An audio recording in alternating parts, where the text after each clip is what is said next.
It's Thursday evening. இப்போ தான் என்னோட சேனலுக்கு நீங்கள் ஃபஸ்ட் டைம் அப்படின்னா கண்டிப்பாக சேனலை சப்ஸ்கிரைப் பண்ணிட்டு பாருங்கள். அப்போ தான் எனக்கு ஒரு மோட்டிவேஷன் வரும்.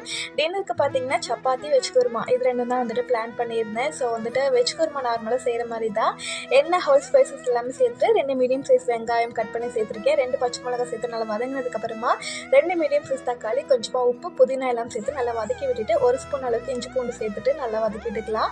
பச்சை வாழை போனதுக்கப்புறமா எடுத்து வச்சுட்டு வெஜிடபிள்ஸ், குழம்பு மிளகாய் தூள், அதுக்கப்புறமா தேங்காய் பெருஞ்சீரகம், அதுக்கப்புறம் பொட்டுக்கடலையில் பார்த்தீங்கன்னா திக்னஸ்க்காக சேர்த்துக்கலாம், இல்லை அப்படின்னா ஸ்கிப் பண்ணிடலாம். கொத்தமல்லி லாஸ்ட்டாக சேர்த்துட்டு ஒரு 3 விசில் வச்சு எடுத்தோம் அப்படின்னா சூப்பராக வெஜ் குருமா வந்து ரெடி ஆகிடும். சப்பாத்திக்குமே வந்துட்டு மாவு வந்து பிசைஞ்சு வச்சிடலான்னு சொல்லிட்டு மாவு பிசையும் போது வார்ம் வாட்டர் சேர்த்து பிசைஞ்சிங்கன்னா நல்லா வந்து சப்பாத்தி சாஃப்டாக வரும். இந்த டிப்புமே ஃபாலோ பண்ணுங்கள். லாஸ்ட்டாக குருமா ஓப்பன் பண்ணி பார்த்தோன்னா நல்லா சூப்பராகவே வந்துருந்துச்சு.